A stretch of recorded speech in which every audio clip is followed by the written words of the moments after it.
हम दुनिया के 24 अलग अलग जोन में रहते हैं। हम सभी का टाइम से बहुत बड़ा रिलेशन है। ब्रह्मांड की शुरुआत से अंत तक यह मौजूद रहेगा। हम समय के साथ भविष्य में खींचे चले जा रहे हैं। हमारा भूतकाल कैसा था उसे भी हम समय से जोड़ते हैं। अभी जहाँ है वो भी समय से डायरेक्ट या इनडायरेक्ट रूप से इफेक्टेड है। हम सब यह जानना चाहते हैं कि आखिर समय है क्या। दुनिया भर से कई वैज्ञानिकों ने समय को लेकर कई सारी थियरीज दी, जिनमें पैदा हुआ एक सवाल कि क्या वर्तमान समय से समय में पीछे या आगे भविष्य में जाया जा सकता है। इसी सवाल से पैदा हुई एक थियरी टाइम ट्रैवल यानी समय यात्रा।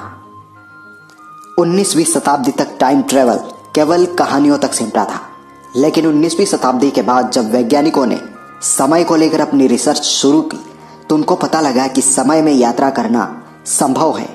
और 21वीं शताब्दी आते आते यह पक्का हो गया कि समय में आगे भविष्य की यात्रा की जा सकती है। लेकिन वैज्ञानिक अभी यह पता नहीं कर पाए हैं कि समय की पश्चिमगामी यानी पास्ट में यात्रा कैसे होगी। पास्ट में समय यात्रा से कुछ विरोधाभास पैदा होता है और इसे हम नेक्स्ट पार्ट में देखेंगे। समय यात्रा अभी एक कल्पना ही कही जा सकती है, क्योंकि हम में से किसी ने अभी तक टाइम ट्रैवल नहीं किया है और न ही किसी हम टाइम ट्रैवलर से मिले हैं। हम 3 आयामों में तो यात्रा कर ही सकते हैं, लेकिन क्या चौथे आयाम में भी यह संभव होगा? जब कोई कार या गाड़ी सीधी रेखा में चलती है तो वह एक आयाम में चलती है, यानी वो एक लंबाई में चलती है। और गाड़ी जब दाएं बाएं मुड़कर यानी लंबाई और चौड़ाई में चलती है तो हम बोलते हैं कि वो दूसरे आयाम में यात्रा करती है।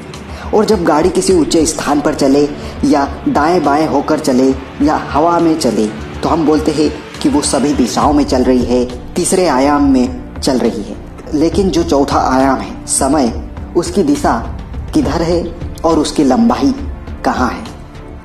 इन सब को पता करने के लिए कोई न कोई हमें ऐसा वास्तविक उपकरण या मशीन बनानी होगी जो हमारे लिए भविष्य में यात्रा करने के लिए एक साधन होगी।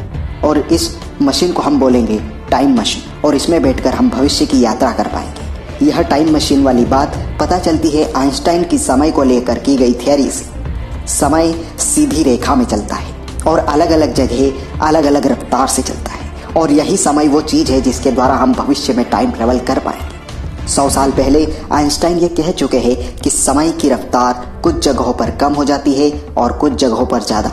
इसका सबूत है हमारा स्पेस में समय पृथ्वी की तुलना में तेज गति से चलता है। आइंस्टाइन ने यह मैथमेटिकली सिद्ध किया कि अगर प्रकाश की चाल से हम चलना शुरू करें तो हम समय में यात्रा कर पाएंगे। हमारी रफ्तार बढ़ने पर समय छोटा हो जाएगा और हम चौथे आयाम यानी समय के साथ हों। लेकिन अगर हम ऐसी मशीन बना लेते हैं जो प्रकाश की रफ्तार से यानी लाइट की स्पीड से चलती है तो भविष्य में जाना आसान होगा और हम समय यात्रा कर पाएंगे।